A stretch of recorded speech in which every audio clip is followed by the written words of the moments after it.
Ce mini-cours est dédié pour l'élévation de l'âme de Fernand Kalfoda, Ben Rosalie, Shishportish, Zichron Livracha. La question de Gary.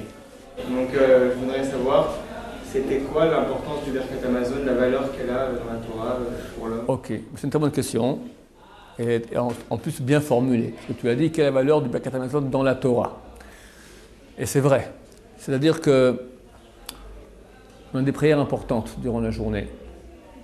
La Hamida, toute la prière qu'on fait le matin, le moment le plus haut de toute la prière du matin, qui si on la fait bien dure une bonne heure. D'accord. Je sais qu'en France et dans d'autres pays, il y a beaucoup de minyan qui sont Midnight Express, d'accord, Midnight Express ou Midday Express, en tout cas c'est Express dans tous les cas.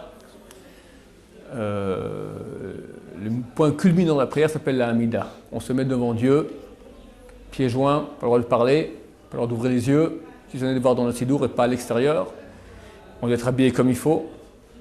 Chose que pour des mitzvot, par exemple, Kirat Shema, qui est plus importante quelque part, on peut le faire en pantoufles, ou même en pyjama, il n'y a aucun problème. Mais faire sa prière devant Dieu en pyjama, en pantoufles, en aucun cas. D'accord ? Si quelqu'un, ça arrive des fois, il va dormir, fatigué, à minuit, du coup, après 5 minutes qu'il est en train de s'endormir, il se rappelle qu'il n'a pas fait Arvit. C'est super casse-pied, d'accord ? Il faut se lever, et il faut s'habiller, et mettre sa veste et son chapeau. Et aller au minyan si possible. S'il y en a encore des fois, il y en a, d'accord, c'est pas le minyan, ok, mais il faut s'habiller, parce qu'on parle devant Dieu. Paradoxalement, donc l'Amida, qui est ce point culminant, on est devant Dieu, et c'est énorme, c'est-à-dire que le monde tient sur la prière, d'accord ? Néanmoins, il n'y a pas d'ordonnance dans la Torah écrite de cette prière. Nullement. C'est une mitzvah des Rabbanan. Il y a une mitzvah de prier dans la Torah. Le Ramban explique que cette mitzvah, elle est uniquement quand on a un problème. C'est-à-dire que dans la Torah, quand il y aura des problèmes, alors vous appellerez Dieu. Quand ça ne va pas, il faut crier à Dieu. Et là, c'est une obligation de la Torah. Il n'y a pas besoin de dire la Hamida. Tu dis Dieu, sauve-moi. Et là, tu as fait une mitzvah de la Torah. D'après le Rambam, ça c'est Nachmanide. D'après Maïmonide, l'obligation de la Torah, elle est uniquement de faire une prière à Dieu qui commence par une louange. Dieu, tu es le plus grand. Une demande, aide-moi, et un merci, je te remercie. Celui qui dit ça, voilà, même en français, il a fait sa mitzvah de la Torah de prier à Dieu. La prière que nous avons, Shachit, Mincha, Arvit, ce sont des mitzvot que des Rabbanan. Que. C'est pas rien, que des Rabbanan. Le monde juif vit que sur des Rabbanan. D'accord ? Beaucoup de gens disent, moi je veux bien faire la Torah écrite, mais pas la loi orale. Comme un goy. Les chrétiens aussi reconnaissent l'Ancien Testament comme ils disent. L'islam aussi reconnaît la Torah, comme un goy, d'accord ? La spécificité juive provient justement des lois des Rabbanan, qui expliquent la Torah écrite, avec aussi des ajouts des Rabbanan, comme la Torah écrite leur donne. La Torah écrite ordonne d'écouter ce que diront les rabbins dans les générations à venir. C'est marqué clairement, Parashat Shoftim. La seule prière, alors il y a une prière qui s'appelle Shema Israël, d'accord ? Shema Israël, ça aussi c'est même pas marqué très clairement, c'est marqué tu diras ces paroles, tu parles ces paroles lorsque tu te lèves, lorsque tu te couches. De là on a appris ça, il faut dire Shema Israël quand on se lève, c'est-à-dire le matin, quand on se couche, ça veut dire le soir. Mais ça de la Torah, de dire Kriyat Shema matin et soir, d'accord ? Mais prier, c'est marqué nulle part. La seule fois où c'est marqué, Vachalta, tu mangeras. Vesavata, tu seras rassasié. Ou Verachta, et tu feras la bénédiction. La seule fois où on a une bénédiction obligatoire, une prière obligatoire, marquée clairement dans la Torah, c'est Birkat Hamazon. Donc cette prière, elle est pas importante, super importante.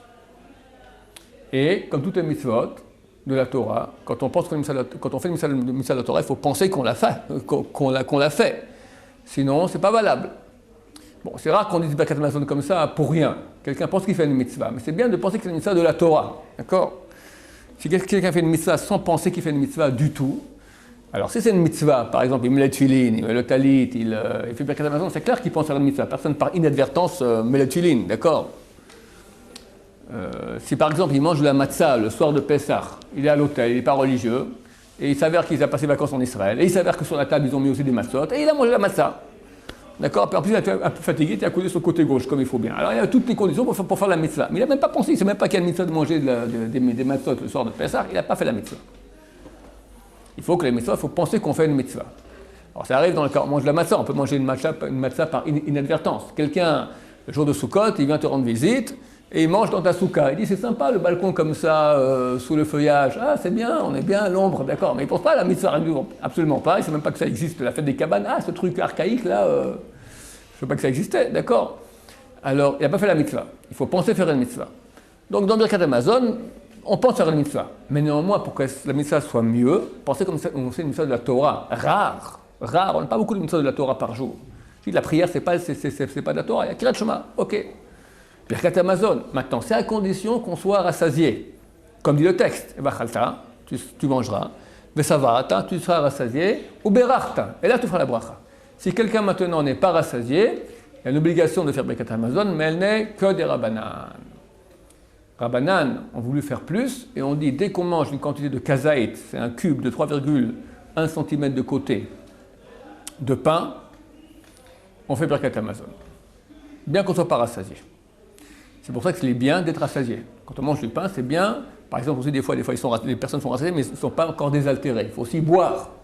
Parce que si tu bois après le repas, alors quelque part, tu as fait Birkat Hamazon en n'étant pas complètement rassasié, et tu as été rassasié par le pain que tu as mangé et l'eau que tu as bu, après Birkat Hamazon. D'après certains avis, il faut refaire Birkat Hamazon, parce que tu es rassasié après. La halakha n'est pas comme ça. D'accord. Mais quand même, pour faire bien la mitzvah, il faut bien être rassasié, comme ça on fait la mitzvah de la Torah. Et il est écrit, beaucoup de gens disent, j'ai des problèmes de parnassa, c'est difficile, je m'en sors pas, tatati, tata. Est-ce que vous avez des trucs?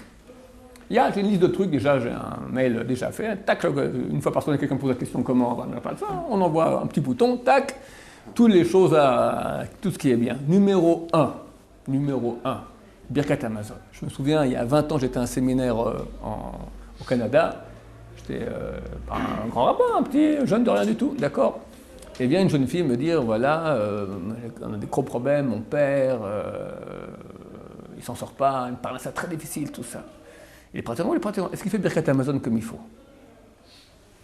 Elle a fait des yeux, écarqué les yeux comme des soucoupes, d'accord, complètement terrorisé.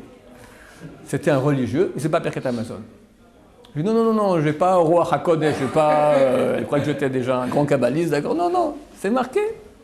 Chose numéro 1, pour la parnassa, Birkat Hamazon. C'est-à-dire que celui qui dit Birkat Hamazon avec joie, on lui donne la parnassa avec joie. C'est une grande mitzvah. Et je me souviens à l'époque du Rav Shach. Le Rav Shach est décédé il y a combien? Une dizaine d'années.